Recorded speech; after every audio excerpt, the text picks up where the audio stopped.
Grand Rising Soul Searchers and Soulful Junkies. Welcome back to Shana's Community Corner, where we are today going to discuss expectations and how to release the expectations of others, the expectations that we set upon ourselves, and the expectations that other people put on us. So, without further ado, guys, let's jump into it. All right, guys, so let's first start off with the definition of expectations. And I have two for you today. So the first one is to anticipate the occurrence of something happening. And the second definition is to look forward to something happening. So kind of, the same thing there, different words. But for me, I say that an expectation is a bar that you set for yourself or others. But whenever we set this bar for others, normally it is without that person's knowledge, which then creates room for resentment to grow. Okay, so what do some of these expectations look like? So a couple of examples are, expectations in wealth and Lord, I can't even think, guys. In wealth, also within intelligence, communications, also cleanliness, because that matters to a lot of people, as well as looks, personality, and manners. Okay, so and that's just a few ways. That's just a small amount versus all of the ways that we set expectations. We expect our days to go a certain way. We expect for people to talk to us a certain way. Everyone expects something somewhere from either someone else, themselves, or people do have expectations placed upon them.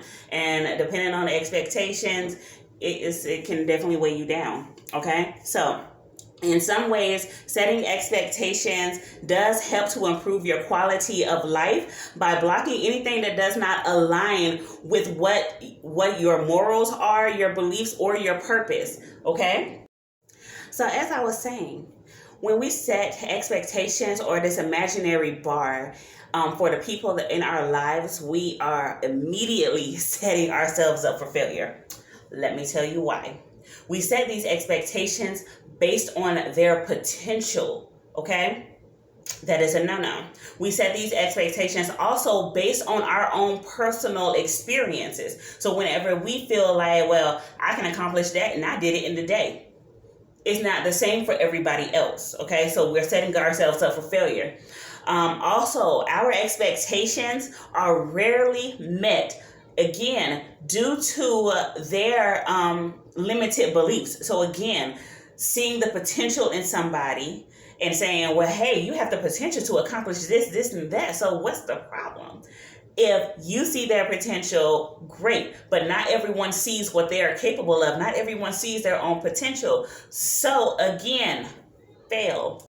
So whenever we're talking about releasing expectations is like releasing control, letting go of the reins. Let Jesus take the wheel. Okay. So once we actually do that and we allow ourselves to relax our expectations or completely just demolish them, depending on the situation. I'm sorry, I'm getting tongue tied. But once we release these expectations, it's also like giving up control. And then we create room for our expectations to be exceeded. Okay, so whenever we start to release our expectations of how someone else should show up for us in our lives, that then opens up and creates room for them to do even more than we expected. Okay, so expectations really in every aspect of your life is like blocking your blessings. Okay, it is saying, this is what I expect, no more, no less. I don't want it to go sideways. This is exactly what I want. Well, what if exactly what you want is worse off than what the universe is trying to provide for you? Expectations, right? That's controlling everything. So you want to release control. Apologies. You want to release control of these expectations and how things happen, unfold, or come into your life so that you can create room for better experiences.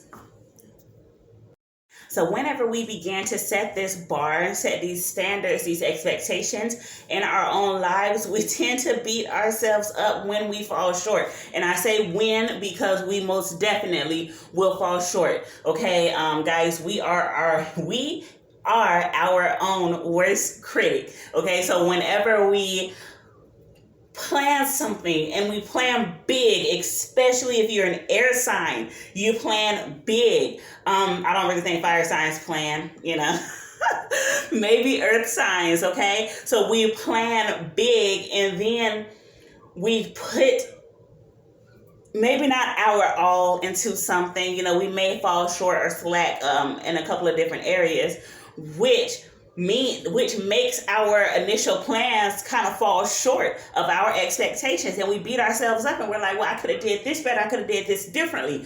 And sometimes you do all that you can do and it still falls short simply because it wasn't meant to happen. It wasn't meant to happen that way, or whatever the universe has set for you. But whenever we set those high expectations, those high bars, and we fall short of it, we beat ourselves up, and then we go into this negative spiraling self-doubt, self-loathing, this unworthiness feeling, and these feelings of isolation, because whenever you don't hit your mark, whenever you do not hit your mark, you don't want to be around people. For what? I need to self-loathe. I need to sulk. Okay, I can't do that around people having a great time. I need to be alone. So you're going to begin to isolate yourself. Okay, so that is a really great reason why you need to kind of relax your expectations whenever it comes to yourself. Like you can, set a weight loss goal of 100 pounds, okay? And then expect yourself to lose 2 pounds a week. So relax your expectations. Don't go in and, hey, I got to lose 10 pounds a week so I can be ready for summer.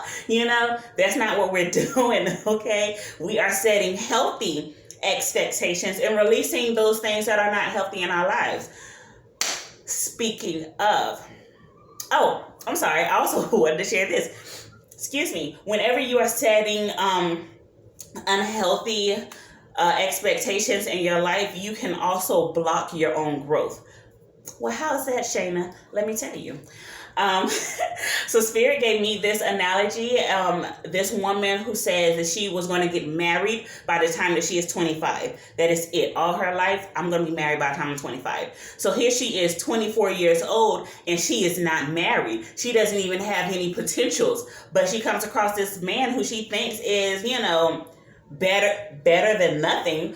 And she ends up marrying him, and it's the worst decision of her life. Now, that time that she said that she wanted to be married at 25, Spirit, her soul contract is saying that you have agreed to stay single up until this point so you can work on your soul growth. So again, setting expectations, it can really block us from our blessings.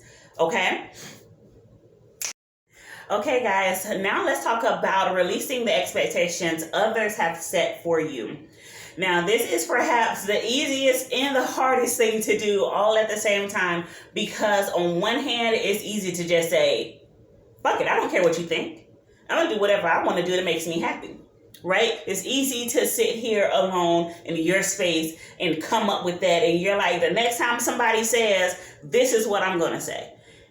But when, on the other hand, when you're actually in that situation, you kind of find yourself, oh, okay, is that what you want me to do? Okay, yeah, no problem. You expect this of me, and I want to make you proud. I want to make you happy. I don't want no static. People just don't want the confrontation, so they just do whatever they need to do to keep that person off their back, whatever the case may be for you.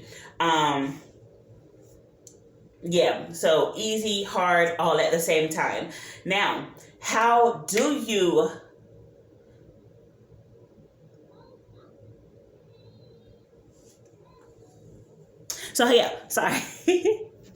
So how do you not rise up to the expectations of others? Especially if you have had people-pleasing tendencies in the past. Yeah. If you've had people-pleasing tendencies in the past, you find yourself going above and beyond for people. Maybe you were kind of a doormat kind of person.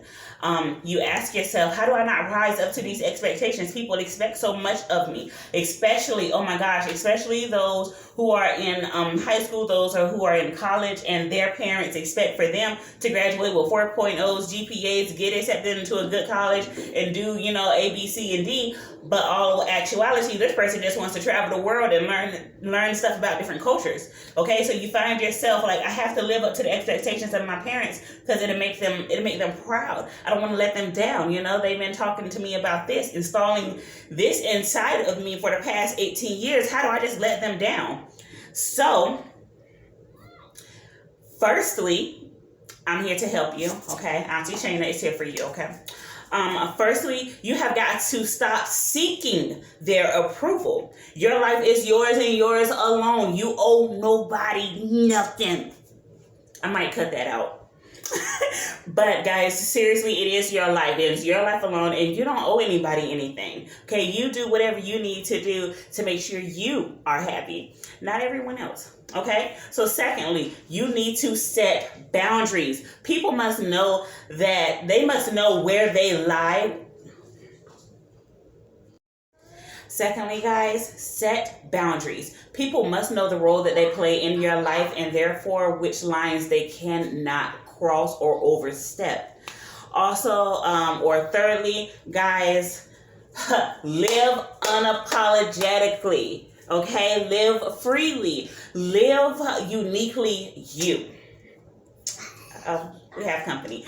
So thank you so much, guys, for tuning in this video. I hope that it helped you to gain some clarity on what expectations are and how you may have placed some expectations on the people in your life, yourself, or the expectations that were placed on you, and how to better navigate those things. Stop.